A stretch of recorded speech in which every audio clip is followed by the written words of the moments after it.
বিয়ের তারিখ যেন কে কে খাইছে দেখা যাইতে হচ্ছে মনে একটা মানুষ আমরা তো ভাই হ্যাঁ সৌদি আরব আসছি 7 মাস ভাই। আমার কোনো থাকার জায়গা নাই, কাজ নাই, কিছু নেই। আমার ফ্যামিলি সবাই আমার মুখের দিকে তাকাই রয়েছে, আমি কি করবো আর বুঝতে পারছি না। এই জন্য আত্মহত্যা করতেছি। আমি বিদেশ আসার সময় বিষয় রয়েছে আমার একজন আত্মীয়র থেকে।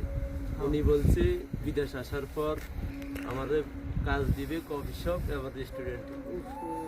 এখানে আসার পর দেখি আমার বিশেষ সাপ্লাই বিষয় ভাই।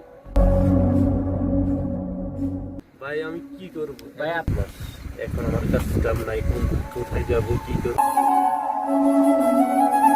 আমার কাজ একটা প্রয়োজন ভাই। তো ভাই কাজের ব্যবস্থা হিসেবে আল্লাহ ভরসা। আমার একটা বন্ধু আছে, বন্ধুরে কল দিই, আল্লাহ ভরসা ম্যানেজ হয়ে যাবে কাজ। আচ্ছা দেখো একটু ওটা হ্যালো বন্ধু, তুই কই? এখানে আইস তো সাদের উপরে। কিরে বন্ধু, কি অবস্থা? এই তো আলহামদুলিল্লাহ ভালো।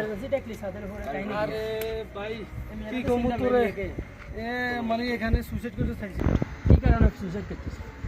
এর আজকে 6 মাস ধরে কাজ নাই, দাঁড়ালে এখানে তুই গেছো কোনো খোঁজ খবর নেয় না। এর মা বোন সবাই আছে, সামনে ঈদ।